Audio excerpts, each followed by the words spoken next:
Hey guys, this is Mark Hutten with AdultAsperger'sChat.com, and I wanted to talk to you briefly today about how to get your Asperger's partner to share the load.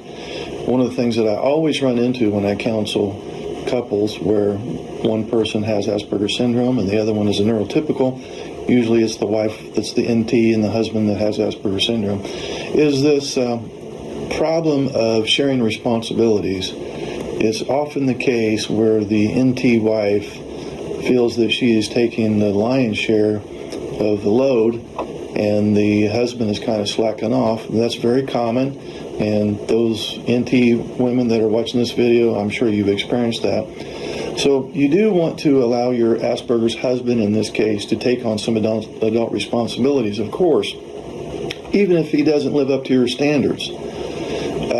It's not uncommon for the Asperger's husband to step aside and let you take over because you want things done your way. And this is not letting him grow up.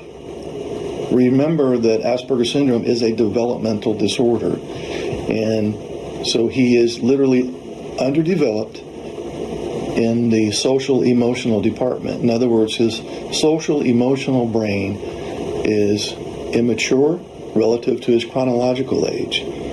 So if you insist on being the ultimate decision maker or judgment caller, he's probably going to shut down and you're never going to get it done. So he may struggle and even fail a few times, but that's a learning curve. So you definitely do want to impress upon him the importance of sharing responsibilities. And one of the things that you can do to help out with this is to create a visual cue, even a chore chart. Because people with Asperger's syndrome are very visual in a verbal world, and they do much better when they can see something that reminds them visually. And I know that chore charts and budget sheets sound very childish, but he may need a visual reminder. We all have information overload with too much to do and remember. You know, even neurotypical men do much better when they're handed a honey-do list. So if your Asperger's husband is tech savvy, you can have him enter items in his reminder app. Or you could actually create a chore chart, just like you would a child. And I know that that sounds ridiculous at some level, but it works. The reason I know it works is because I regularly recommend this. And, you know, most cases, the wife says, yeah, I'm getting a little more out of him now than I did before we had the visual. The other thing that I want you to keep in mind is to not ask him to do more than 1 or 2, 3 at the most things at a time, because part of the developmental disorder is it's not going to be able to retain a lot of information at one time. So I would encourage you to start with one thing. Tell him one thing that he can help you with and leave it at that. Unfortunately, many Asperger's men are genetically wired to reject lists. And if you're an NT wife, you know exactly what I'm talking about. If that describes your man, then don't give him a list of things to do. Now you might be thinking, what's the difference between a list and a chore chart? Well, the list is not particularly visual. I mean, I know you have to read it, but here's a list, so to speak, as compared to a chore chart. The other thing that would be helpful, when possible, is to let him decide the timeline. This may sound counterintuitive, but it works. Sometimes males need to feel like they're in control, even NT males. But the Asperger's brain, male brain, really feels like they need to be in control. And the minute they feel threatened, they flee, and you're never going to get the job done that you want him to do. If your Aspie takes off because he feels like he's lost control, it would be easier and a lot less painful to just go beat your head against a brick wall than to try to get him to complete the task. Now, some of you are thinking, well, if I let him have his timeline, it'll never get done. Well, I'm not talking about pushing the task 2 or 3 days out or next week. We're talking about a 24-hour timeline here. So you can say, this is what I like for you, this is what I need you to do, and it doesn't have to be done, immediately, sometime within the next 24 hours. If you could get that done, I'd appreciate that. So these are just a few little simple things. It's nothing profound here, nothing even new to you, but these are very important things to consider, and they're simple things, but sometimes the simple things are the best things. And there's a link below this video that will take you to an article where there's more information on how you can get your Asperger's partner to share the load. Okay? Thanks, guys. Talk to you later.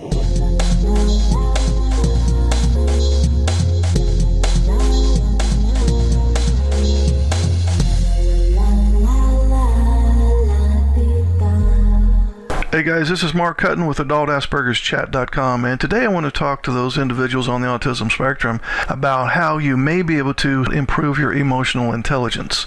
If you're an adult with high-functioning autism or Asperger's syndrome, and you're in a relationship with a neurotypical partner or spouse, it's very likely that he or she has complained that you're not very empathic, that you're out of touch with your feelings, and that you certainly are out of touch with how other people may feel. I think it's fair to say that most people, if not all people on the autism spectrum, lack emotional intelligence to one degree or another. Emotional intelligence is the ability to identify, assess, and control the emotions of oneself, of others, and of groups.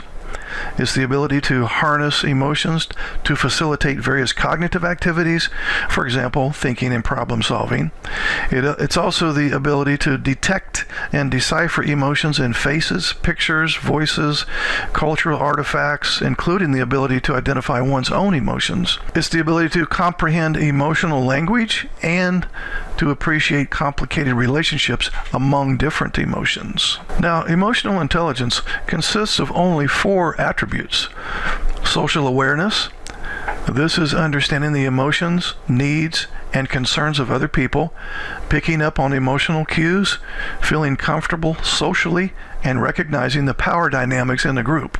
Then there is self-management. This is being able to control impulsive feelings and behaviors, managing emotions in healthy ways, taking initiative, following through on commitments, and adapting to changing circumstances. Self-awareness. This is recognizing one's emotions and how they affect one's thoughts and behavior, knowing one's strengths and weaknesses, and having self-confidence. And lastly, there is relationship management, which is knowing how to develop and maintain good relationships, communicate clearly, inspire and influence others, and work well in a team and manage conflict. Effective education is basically learning why you have emotions, their use and misuse, and the identification of different levels of expression. Some of the skills obtained through this form of education include, but are not limited to, the ability to use humor and play to deal with challenges, to resolve conflicts positively and with confidence, to recognize and manage your emotions, and to quickly reduce stress and connect with others through nonverbal communication. This is best done under the supervision of a professional who has expertise in autism spectrum disorders or a relationship coach. But even without a coach or a therapist, it's still possible for you to do some things on your own in the effective education department. Another important component to effective education includes learning to identify the relevant cues that indicate a particular level of emotion in facial expression, in tone of voice, in body language, and context. The face is described as the information center for emotions. So a typical error that you may have experienced in this area is not identifying which cues are relevant or redundant, or maybe even misinterpreting cues. Effective education can also include activities to detect specific degrees of emotion in others and in yourself using internal physiological cues, cognitive cues, and behavior. So you can create a list of your physiological, cognitive, and behavioral cues that indicate an increase in your emotional arousal. The degree of expression can be measured using an emotional thermometer. One of the aspects of effective education is to learn how to perceive your early warning signals that indicate emotional arousal that may need cognitive control. Now, when a particular emotion and the levels of expression are understood, the next component of effective education is to use the same procedures for a contrasting emotion. For example, after exploring happiness, the next topic explored would be sadness, or feeling relaxed would be explored before a project on feeling anxious, and so on. So in this way, you are learning to understand that certain thoughts or emotions are antidotes to other feelings. For example, Some activities associated with feeling happy may be used to counteract feeling sad. So in a nutshell, through the use of effective education, you can begin the process of developing emotional intelligence. And in an ideal world, you would develop the following skills in the end: taking responsibility for your own emotions and happiness, showing respect by respecting other people's feelings, paying attention to nonverbal communication. For example, you would want to watch faces, listen to tone of voice, take note of body language, and so on. Looking for the humor or life lesson in a negative situation. Listening twice as much as you speak. Learning to relax when your emotions are running high. Getting up and moving when you're feeling down. Examining your feelings rather than the actions or motives of others. Developing constructive coping skills for specific moods, being honest with yourself, avoiding people who don't respect your feelings, and lastly, acknowledging your negative feelings, looking for their source, and coming up with a way to solve the underlying problem. If you would like to dig deeper into this business of effective education and developing some emotional intelligence, then there's a link below this video. We have an ongoing men's group. It's a men's only group for those on the autism spectrum, and it will be especially helpful for those who are trying to mend fences with their neurotypical partners, who blame them for being out of touch with their feelings, being insensitive, uncaring, and so on. You've heard it before, right? Click on the link below, guys, and register. I hope to see you in the next group. So I have an exercise for both the NT spouse and the ASD spouse. And this assignment, and it would be good if you could journal or write a paragraph or two about this, would be to look at what's going on underneath the arguments. So we argue with one another because we are angry with what's going on. We feel that there's some unfairness, that some things are just not right. We want to fix it. And so we get angry. Both the NT and the ASD individual get angry. So that's what's underneath the argument is anger. But what's underneath the anger is fear. And that's what I would like for you to look at and journal. So the question then becomes, when you argue with your spouse, what is the fear that's motivating that argument? Is it fear of not getting your needs met? Fear of loss? Fear of being chastised, ridiculed, criticized, put down, disrespected, and so on? So we don't argue for no good reason. You spend a lot of time and energy arguing. In fact, if you've had a knockdown, drag-out argument that has lasted for an hour or more, you may have realized that you're exhausted because it does burn up a lot of energy. And so if you could look at the fear that's motivating these arguments, that's motivating the anger, then the next step then would be, okay, what can I do to address the fear? Because my arguing isn't addressing my fear one bit. It's actually increasing my anger because we never get anything resolved, which in turn is increasing my fear, which means the next time we argue about the same damn thing, it's even going to be more intense than the previous time. So that's the assignment, guys and ladies. I want you to begin the process of debriefing or going back and investigating your arguments in retrospect after they have already happened. You wouldn't necessarily have to do this as a couple. It would be probably better to do it individually. And go back and replay that argument that happened earlier today or yesterday or last week and do a little investigation. Examine, why was I so invested in defending myself or arguing or pouring out all of these angry words that I threw at the other person? What was the fear motivating that? So the next part of the assignment would be then, when you have your list of fears, go back and look at, what can I do to get these fears addressed? We'll use the example that may be consistent with what some NT wives experience. We'll go with the fear of not getting my emotional needs met. So the next time you would have the propensity to argue and fight and get angry, instead maybe you could actually have a conversation rather than an argument about how I can get my emotional needs met. So you'd want to brainstorm some ideas about that, and then you could present that in a calm manner to your spouse. Let's use an example for the man who has autism spectrum disorder, and maybe one of his fears is being criticized. So now you would need to brainstorm some ways that you could converse with your NT wife such that her words didn't download as criticism in your brain. So the hope then is that you could actually have a conversation rather than an argument and give your NT wife some ideas on how she can express herself such that you don't view that as put downs, criticism, her being parental, exaggeratory, and so on. So this is not a magic bullet, but it's certainly the beginning of looking at the core issue, which is your fears. If you want more details on how to do this and go deeper into this exercise, then by all means, email me and we can elaborate and broaden this exercise in a more thorough manner and do a deeper investigation into what's going on underneath the anger.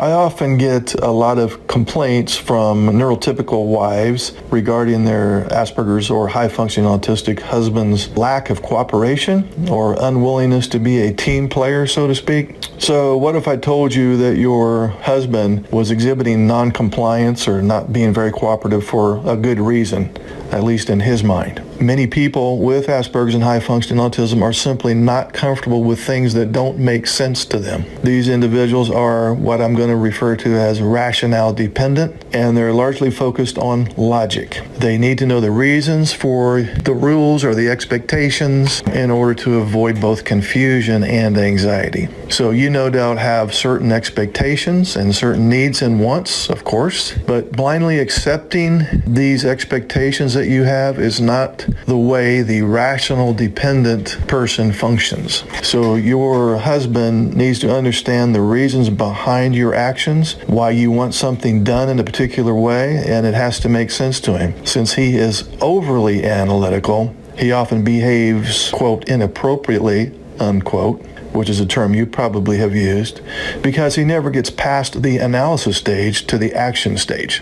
If one of your wants or needs or expectations seems unreasonable to him, there's no need to follow it in his mind, and he probably won't listen to you when you try to push the point or insist on him meeting your expectations. So one of the best things to keep in mind when you're trying to get your point across is to give this man the reasoning behind your decision or your action and make it very convincing. The rationale dependent person's coping strategy is to try to make sense of the world through logic and reasoning. In order to minimize emotional stress, he needs the world to be a place with order and symmetry to it. Therefore, you may have found that when you have a certain expectation or need or want that he doesn't understand, he asks a lot of questions about it. But using his well-developed analytical brain, he eventually makes sense of things and comes to an acceptable understanding of what's going on if it's presented in a way that is logical and rational. Your husband on the spectrum is no doubt very bright with a high IQ, and he will usually become more flexible when given a reasonable explanation for a particular expectation or need or want. So it'll be important to speak to him in terms of what you need rather than how you feel about something. He's not going to be able to take how you feel and then apply that to some action that he's supposed to execute. But if you speak to him in terms of what you need and give a good, solid, logical reason for that need, he's more likely to comply.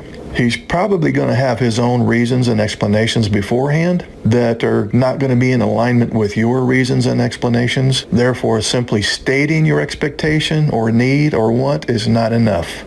It needs to be followed with some clarification and a high amount of logic, in which case his lack of cooperation will likely decrease. As an NT spouse, your brain is no doubt highly intelligent in the social and emotional sense.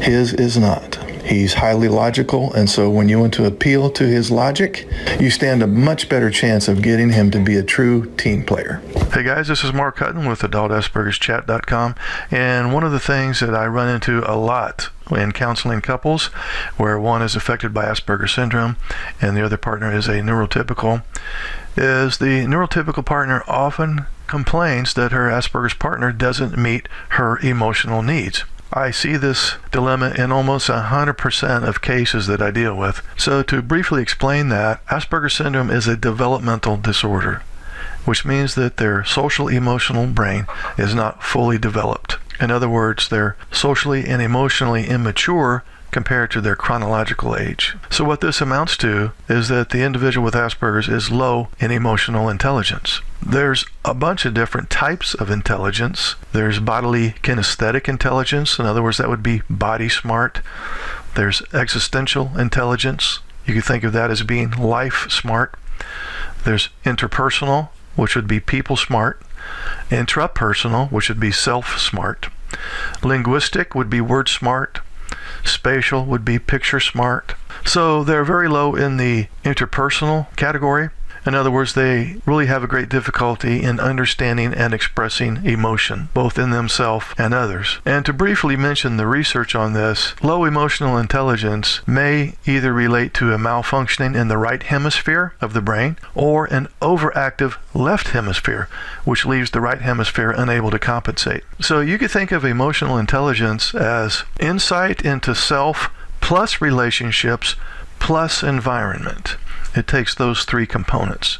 People with low emotional intelligence often make the mistake of only recognizing and exercising their own emotional strengths. As a result, they fail to truly connect with their environment and the people around them, and unfortunately this always backfires in one way or another. The most emotionally intelligent people know that in addition to understanding their own emotions, it's important to perceive the emotions of others and the way their environment impacts those emotions. So people with low emotional intelligence, they do tend to get in a lot of arguments. They really have trouble understanding how others feel. They often think that other people are too sensitive. They may refuse to listen to other points of view.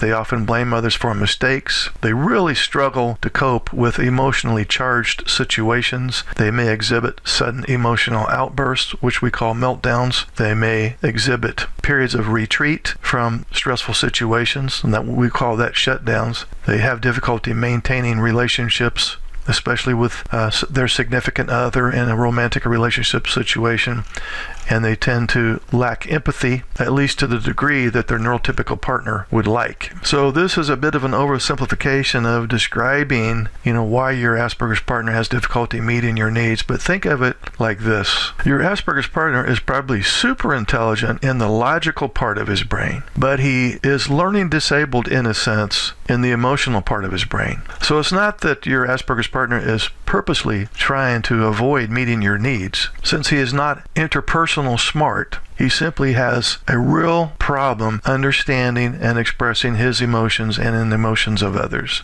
And he doesn't make the connection between self plus relationships in the context of the environment. And since they can't pick up on social cues, really that's just another way of saying they don't understand what their partner needs in the way of emotional nurturing.